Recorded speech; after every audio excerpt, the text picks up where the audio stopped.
Welcome to the Well Prepared Life podcast, where we dive into the fundamentals of readiness for life's challenges, covering topics from personal responsibility to mental and physical preparedness and beyond. Let's forge resilience, nurture growth, and embrace responsibility on the journey to the well prepared life.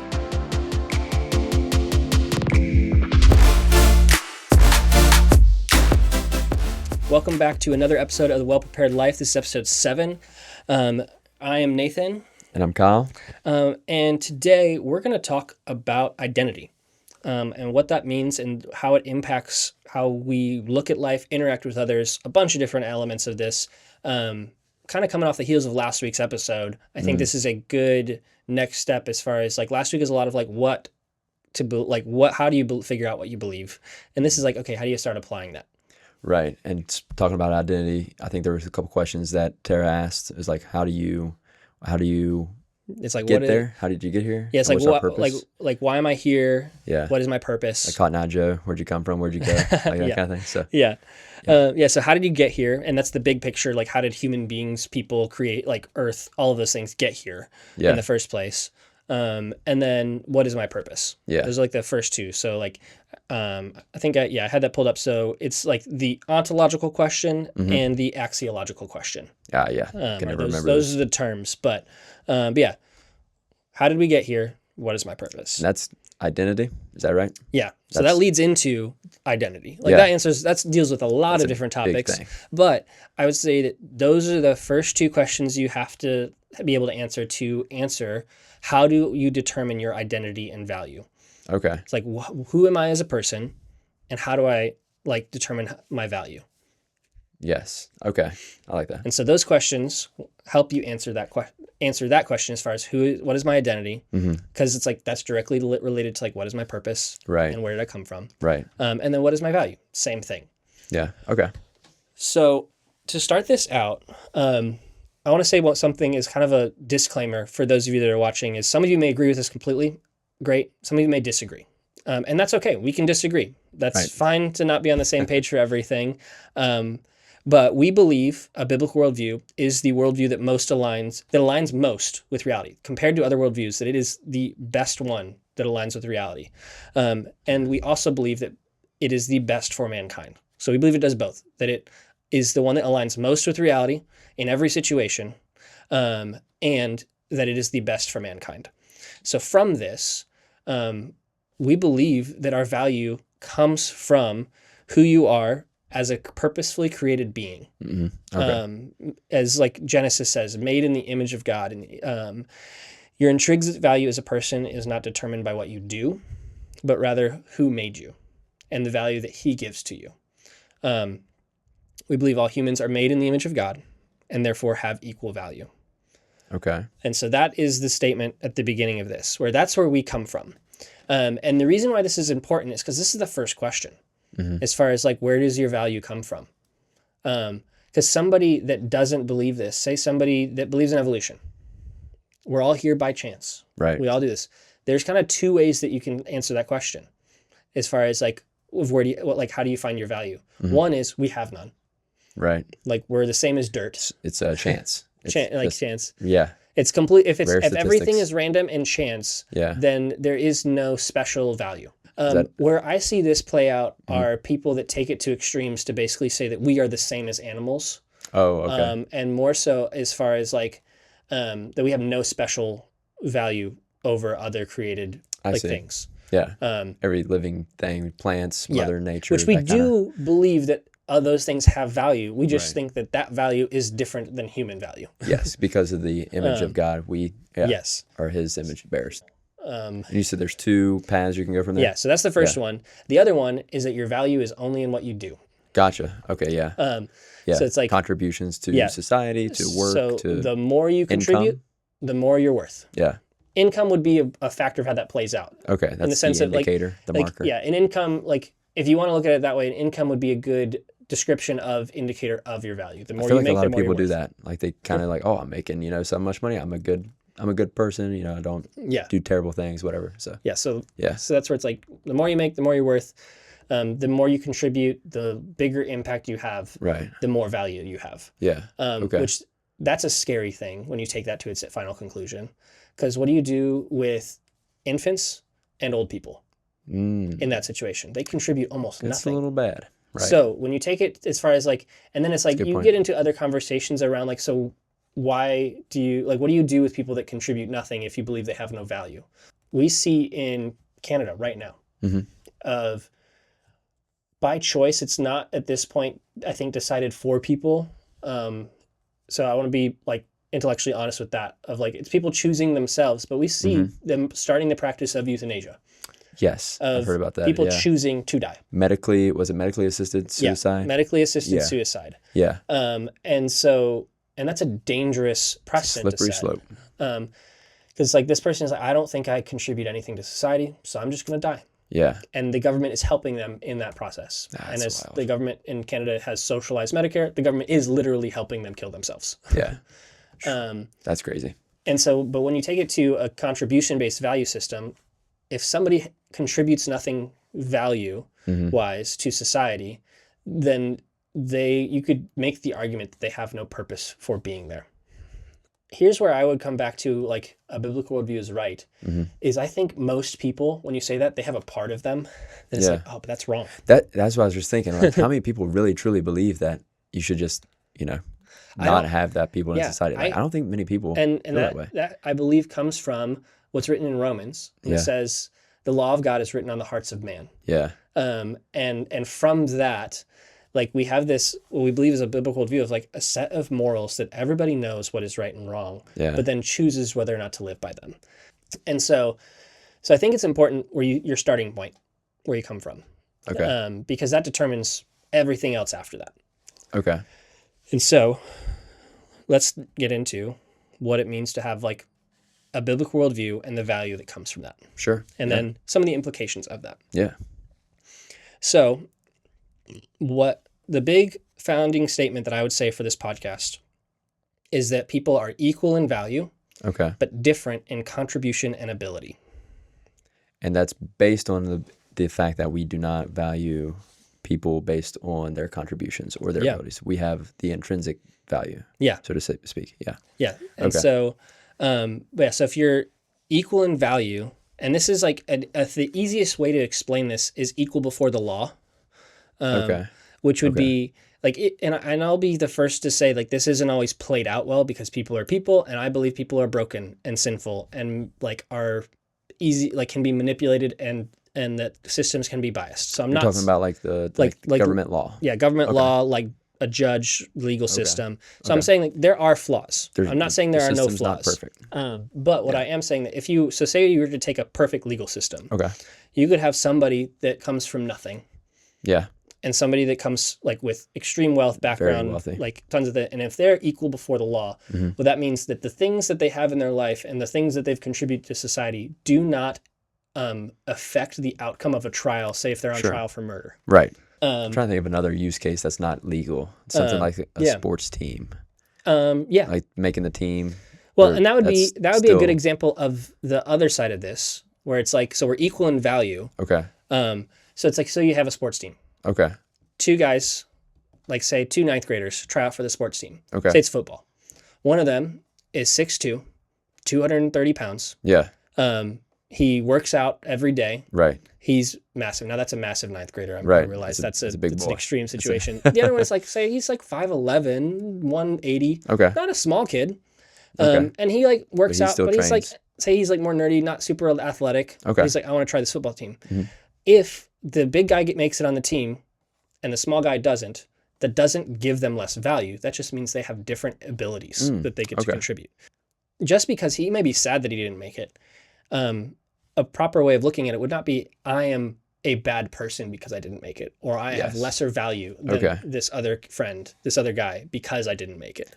If you have the worldview of everyone has intrinsic value. Yes. Right. If you have the value of the worldview of your values based on your contributions, then that could be. It could be. It could be a step. Yeah. It's like, how much do you, and then that gets, because that gets so subjective so fast. Anyway, it's like, how much do you, like a football team isn't a good example of that. Right. But it's like, it would be like a good, I think an example where we see this play out, because like it or not, a lot of people do interact with each other based on a performance-based value system.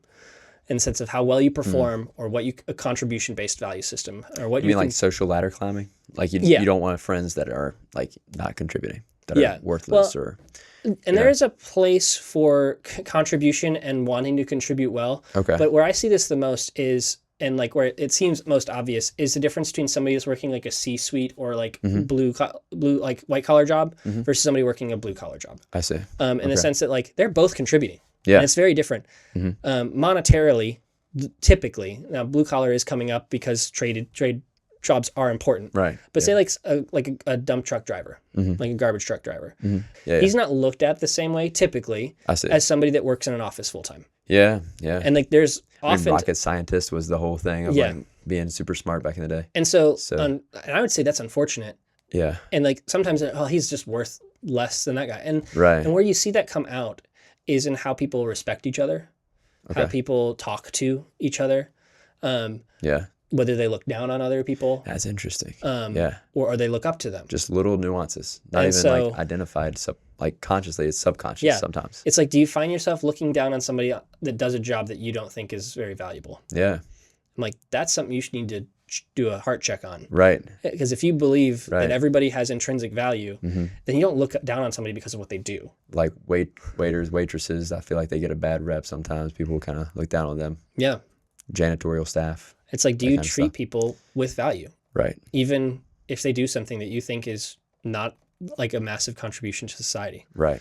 So that's a practical area where this plays out. Is how you do look at other people. Because how you look at other people is often like it's the same way that you will often find yourself looking at yourself. Like one of the things that I am thankful for, and I would say that I'm proud of, is that I like my goal when I interact with people is recognizing that people have different starting points when it comes to intelligence and capacity and ability. Yeah. But believing that everybody has the ability to grow.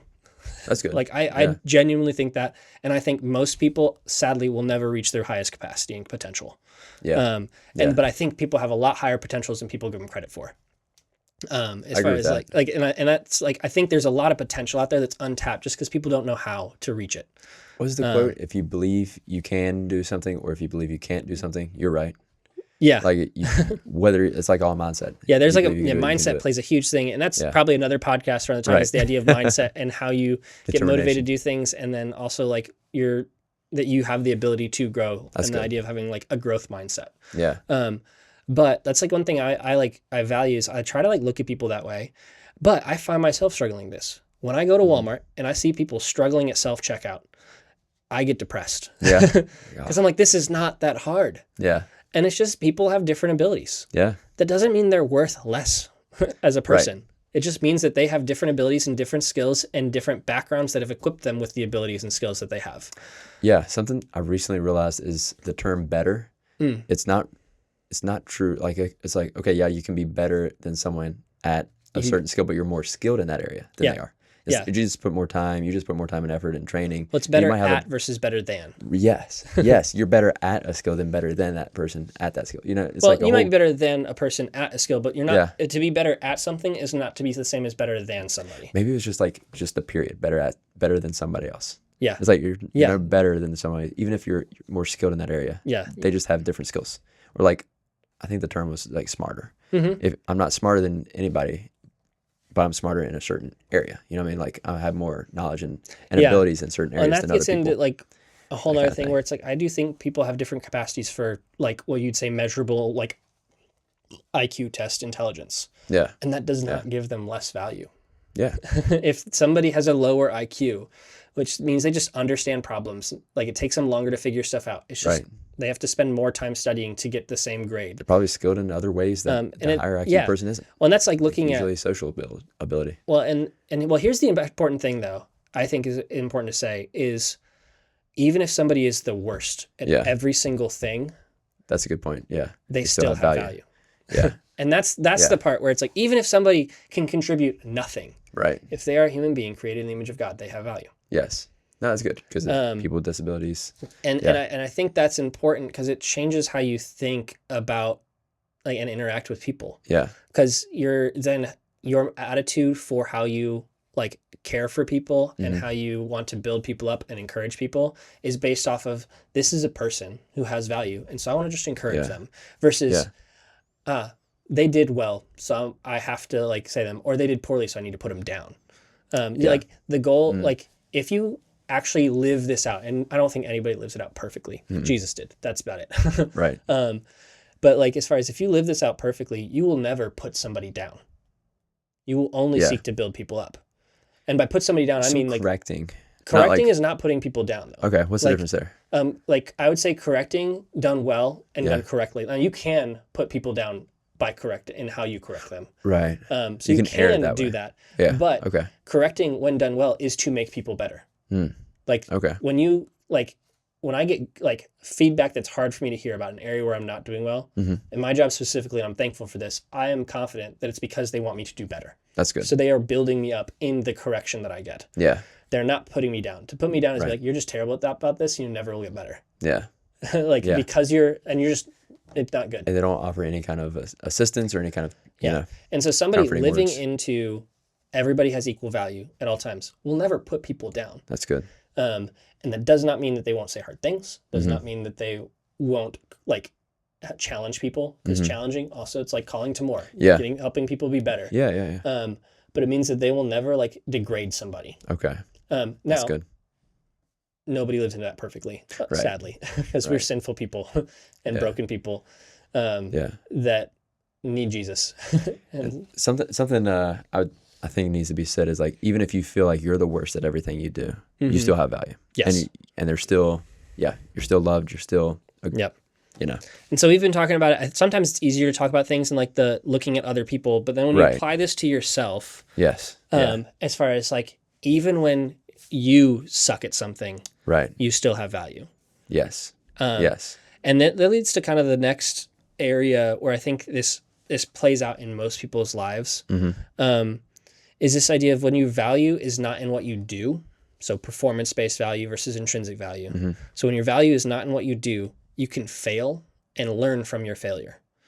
When it's not in what you do. Yeah. Because if your value is in what you do, when you fail, you think you're worse. You're like not good. Yeah. You like have a lower value if you fail. Okay. And like this is something that I see in so many people, and I just to put it out there of like, for some reason, this is not something I struggle with a lot.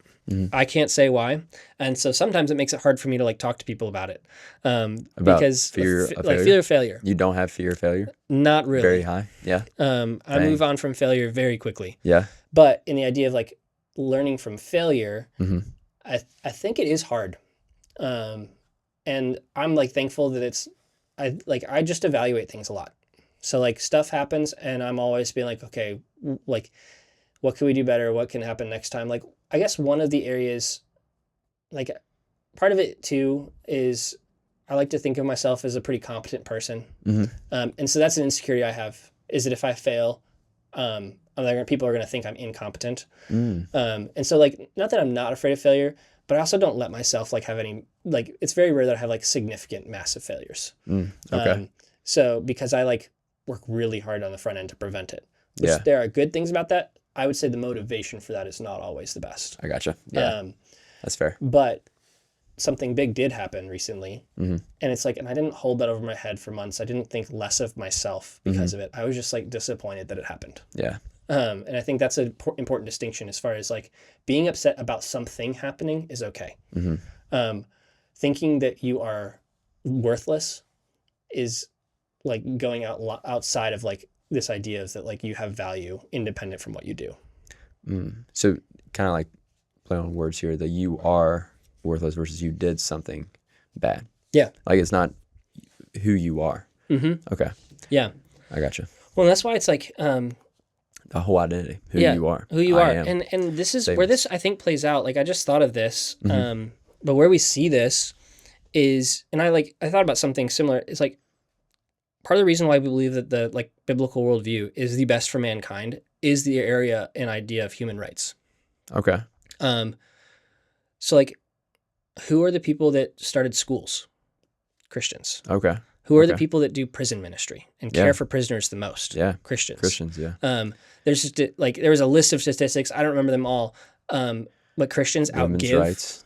women's rights, especially in the, like, you see that even in the Bible itself, in times when women were treated like property, like they were the first to know that Jesus rose from the dead. Right. And they were the first people to be told. And like, they were leaders, and they're people that like were respected.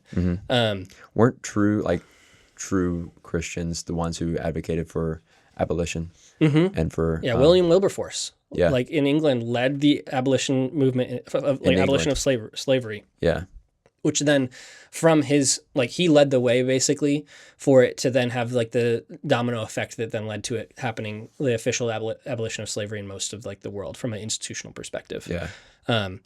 And so, like William Wilberforce did that because of his Christian values. Like there are tons of like letters and diaries that he wrote, basically being like, this is my life's mission as a believer, is to end this evil thing called slavery. And it's because based on the fact that we all have value created in the image of God. Yeah. Like we all have an intrinsic value. Yeah. He wanted to end slavery because he believed that, like, so the slaves were treated as inferior beings. Yeah. They were treated like they weren't human. Yeah. Right. And he's like, no, these are humans. Yeah. These are people that have the same value as me. Right. And we need to like acknowledge that and treat them that way. Yeah, that's great. Yeah. And so he led the way, and that was a Christian that led the way. So like Christians led the way in this value thing. But they're like they adopt more than any other demographic. Oh, yes, they give more than any other demographic. Yeah. And so you just see that this worldview of people have intrinsic value leads to flourishing for people. Yeah. Whether or not they're Christian. That's good. And so that's when I want to like make that distinction clear. Kind of the last area where I think this plays out is this idea of insecurity and confidence. Right, because if you're performance based and you can easily identify, okay, I'm doing well in this skill, I'm doing well in career, doing well in this, football, athletic ability, whatever it is, you have value in that. You can have confidence in that, and you say, okay, I'm doing good. But when you have a bad game, okay, I'm not doing so well. I'll lose my confidence. How does this translate into? Everybody has value, but different chances, different opportunities, kind of thing, different skills, maybe. Yeah, well, I think the example you gave there is good as far as when, say, you're on a sport, like any team playing sports, when you're doing well, you're at a high. Yeah. Like you're feeling good, I'm contributing, and then when you do poorly, even once, you're like, I'm the worst. I'm the worst person. I failed my team. Nobody likes me. I think like this is where we see the insecurity come in, where it's like when you have a performance-based system for how you value yourself, and you aren't doing well, like the types of things, here's some potential thoughts you might be thinking is I'm not enough. If I mess up, they won't want to be around me. Okay. I have to prove to them that I'm good enough. I'm a failure. And if I don't make people happy, then I won't have any friends. And so those are thoughts that come from like essentially a performance-based value system of if I don't do this, or if I act like this, then people won't care for me.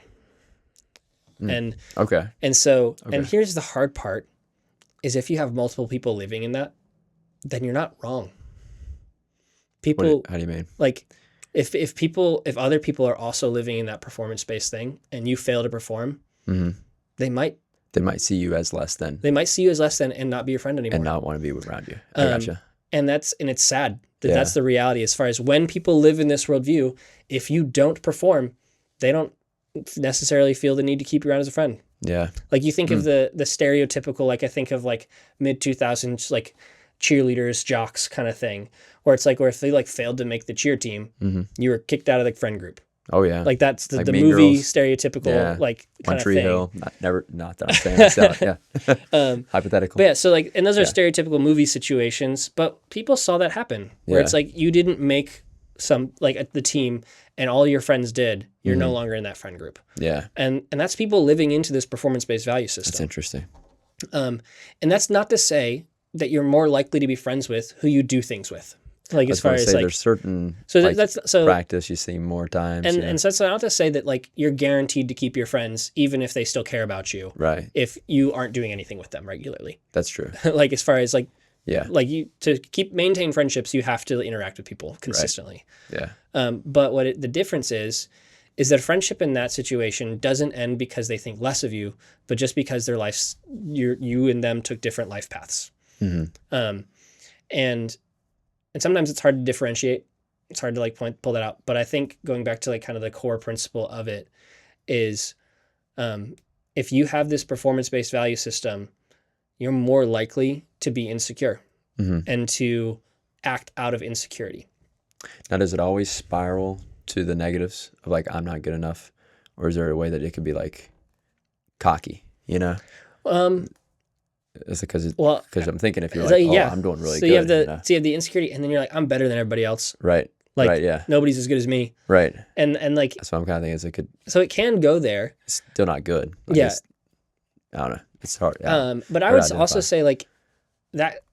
So insecurity is an internal thing. Okay. And how people deal with that externally can look very different. Okay. And that's not to say that every time that somebody is cocky, like one of the ideas is like sometimes extreme overconfidence, like outward overconfidence, can actually be a good indicator of insecurity internally. Not every time, but I would say more often than not. They have something to prove. Yeah. They have to like make sure that people know that they are the best. Yeah. Because there might be inside of them this part of them that genuinely is like, if I don't do this, then like that's a good point. I'm not the best. Yeah. Like if I don't measure up, people won't like me. Because their value's placed in that, so they need to show that, hey, I have good value. I'm doing really good at this. And it's like in our society rewards that type of behavior where it's like as people, the better people do, like jocks, high school, like as far as your star football player, they have more friends. They have people that want to hang out around them. Like it just happens naturally where it's like people want to be with them. And then when they're not doing as well, people don't want to be with them. So it's like you have a built-in system that reinforces this idea that you are worth what you do and what you contribute. Yeah. And that's where the biblical worldview just turns it all upside down. Okay. To where people living in this well can like, you can have a genuine, good, regular friendship with somebody that's a CEO or somebody that's homeless. And you can interact with them with love and respect and care. And I'll be the first to say that's not easy. Right. It's not easy to do it, but it is better. Yes. Yeah. That's true. And so, yeah. Like one of the things too to look at, as far as in kind of a little bit of a practical takeaway for this is if you it's kind of just some indicators for like dealing with insecurity and looking at that in your life. And some of this you may need to go to counseling because some of this is sometimes like deep rooted things that are like foundational beliefs about yourself and that have happened through your life. Like I've heard stories of people who it's like they were like abused as children by close family members, and in that shapes how they think about themselves and it shapes their worth, that it's like, even my parents didn't love me, so how could anybody else love me? Yeah. And so if that's like you, or if you're coming from that kind of situation, this podcast is not enough to deal with that. Right. And probably just a conversation with somebody is not quite enough to deal with that. I can imagine. Yeah. And so like, it's going to take work to overcome this idea that you are what happened to you and you are like what you've done. Yeah. And it's going to take work to do that. And it's worth the work to overcome that and to know that your value is not in what you've done, but rather in who you are as a loved child of God. That's good. And specifically as like an image bearer of God. But to kind of wrap this up, insecurity is this idea that like we find our value in what we do, and when we don't perform well, we think people won't like us anymore. Or if we think we get off the top, that people will no longer want to be around us. Yeah. But then you have this idea of confidence. As far as what does it mean to be actually confident? Like, what would you say? Like somebody that is like actually confident, not compensating for anything, but just a confident person. How would you describe a confident person? Like an example of one? I'd say thinking in like a discussion, in like a group of people talking, the person who's actually confident is probably not the one who's talking the most. Talks when, spoken to. Happy to join in when they think they have something worthwhile saying, but not like talking over people, not like quiet the whole time. Like a moderate amount of talking, I'd say. Something like that. Yeah. Like kind of jumping off of that is I would say the confident person, like the one who's like truly confident, when they speak, other people know that they mean what they say. Yeah. As far as that there's not a question of like, and the confident person also, it's like if somebody else thinks or says like you overstepped by saying this thing when they didn't, like the confident person isn't like shaken by that. Okay. They're like, well, They're like, okay, I don't agree. I'm sorry. Yeah. Like you feel that way. And you need to be careful not to be arrogant in that. Right. But there is Yeah. a statement as far as like when you do something that is right and good Yeah. and you're confident about that thing, it doesn't matter if other people think you're wrong. Yeah. In that. So something I'm thinking about with the whole identity and confidence thing, I feel like there's something to the I am that you're telling yourself. Like the confidence, the examples that you brought up was like, I'm not enough. Yeah. Or I am, I'm worthless, or like I'm used. I can't remember the examples that you gave, but it's like I think there's something to the like listening to the I am statements that you're hearing yourself say to yourself. It's like when you say I am blank, what is that? Like, so like for the confident person is like I am enough. Yeah, would be the first one. I'm enough. I'm enough. Like that's probably your like overarching thing, but it's like I think the confident person oftentimes will say like I'm cared for, I'm loved. Yeah. Like I like, and that's important. Like confidence, like I'm enough is not I don't need anybody. Yeah. it's deeper than that. It's like no, like I'm enough. Like I don't have to prove anything. A friend was like training a dog, and dog acted up, and he instantly is like, my value is not in my dog's discipline. My value is not in the dog's training. And it's like, man, that's wise and discipline on yourself to be able to know that you need to say that, like, because you could easily spiral down and say, oh, my dog's acting up, I'm a piece of crap, I'm like not a good trainer, whatever. So. Yeah, like we have people come over to our house, and our dog still does not know how to settle down when people come over. She's like 2.5, and she's German Shepherd, really high energy, and she just like freaks the crap out when people come in our door. And I'm like, there have been times when I'm like, they must think we're terrible dog owners. Right. If this is how she's acting. And then like 10 minutes later, she's chilling, laying down, like she's fine. And it's like, okay, no, they must think we're good at dog owners. Both of those are insecurity. Yes. Yeah. Both sides of that. Though they must think they're terrible. Oh, they probably think we're good. Like as far as like both of those are like where I see insecurity come out in my own life. Interesting. It feels a lot better to have, I think they think that I'm a good dog owner. That feels good. Feels better. Yeah. But it's still a form of like, they must think I'm a better person because my dog has behaved right now. When it's like, to think correctly is what you said. My dog's not in my value is not in my dog's behavior. Right. Yeah. Yeah. So I think that's something that's just kind of running in my mind while you're talking about all the confidence issues, insecurities. And I think this is also important in that is in the idea as far as like people, like say my friends, like I have friends come over to my house. The friends I know and care about well, like you guys. And others that we know, when you come over and our dog freaks out, I don't have those thoughts as much. Okay. Yeah. Because I'm like, I have confidence. Yeah. You're not looking down on me because my dog's freaking out a little bit. Right. Like, you might be like, wow, this dog's a lot. High energy. Yeah. But you're not looking like, oh, they must be terrible people. Right. Because you don't find my value in how well my dog behaves. Actually, I'm probably the one rallying up the dog. It's true that you do invite a lot of her energy.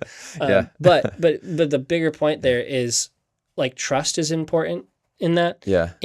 But part of it, I trust you and I know what you think of me. I know that you respect me. I know that you care for me.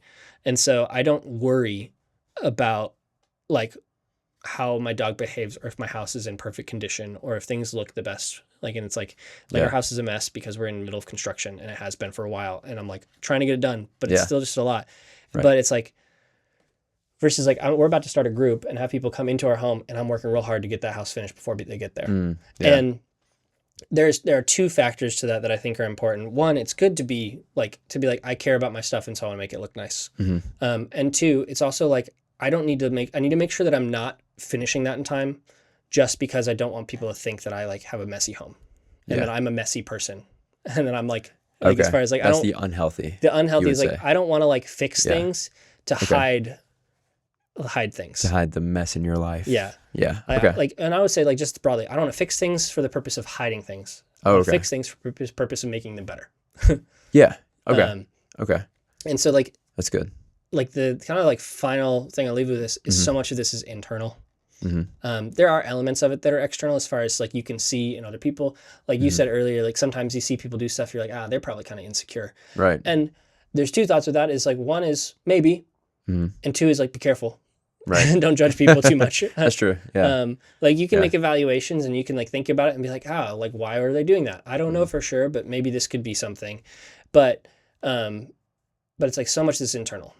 I guess that's a good like action step if you think someone is being insecure? How can you maybe care for them to make them not be insecure instead of judging them and saying, "Oh, that guy's just a jerk for being, insecure. My boss is insecure, so that's why he's yelling at me all the time," and all that kind of stuff. So it's like, how can you?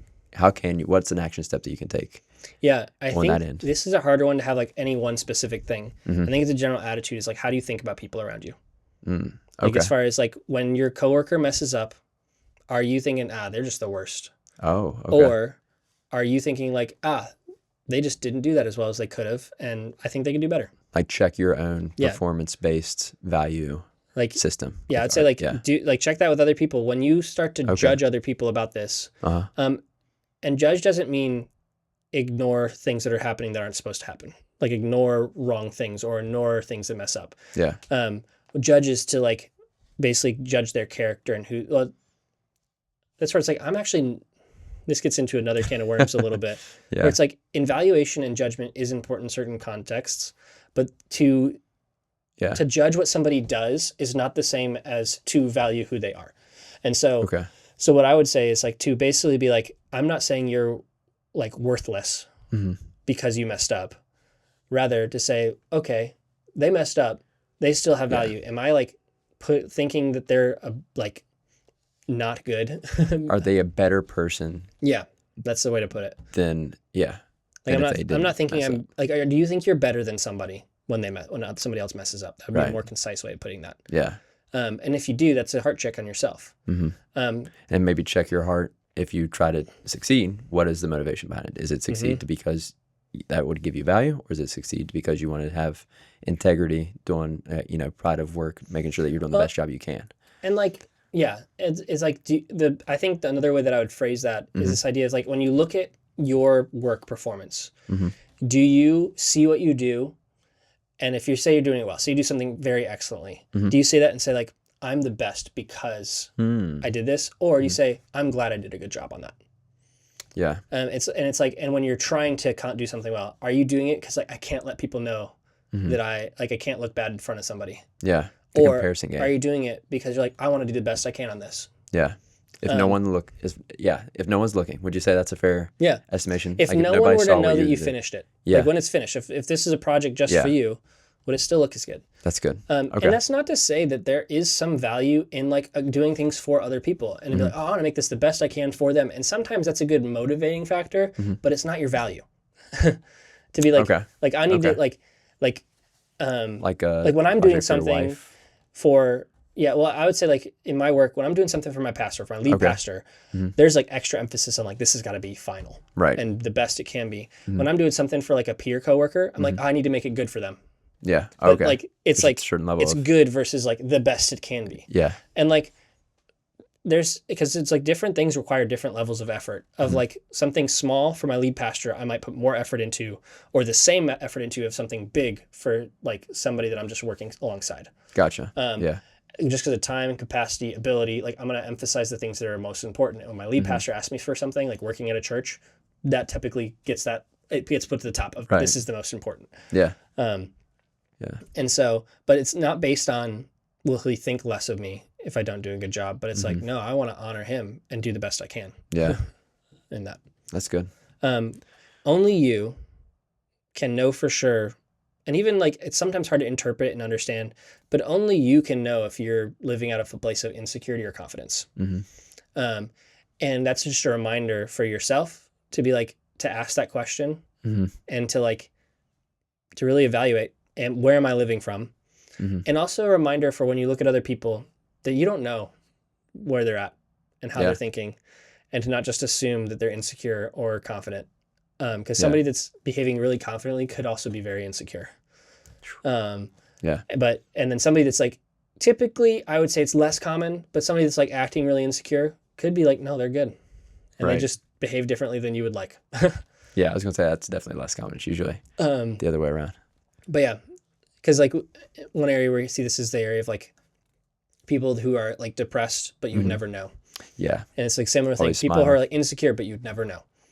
Because they do their job consistently, they do it well, they have a good attitude about it, like outwardly. Yeah. But inside they could be like, I can't mess up, I can't mess up, I can't mess up, I can't mess up. Yeah. And it's like, and you don't know.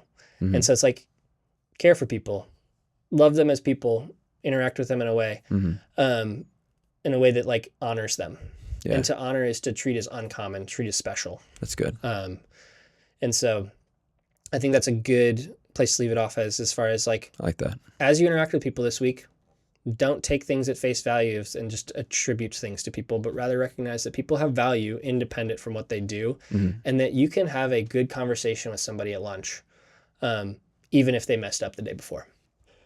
So as we wrap this up, live in a place where you recognize like you're thinking about your value, because that's what matters if you just think about it, and like work to like care for people this week. So I think that's where it is. That's good. Empathy. Yep. Thank you for joining us on this journey to the Well Prepared Life.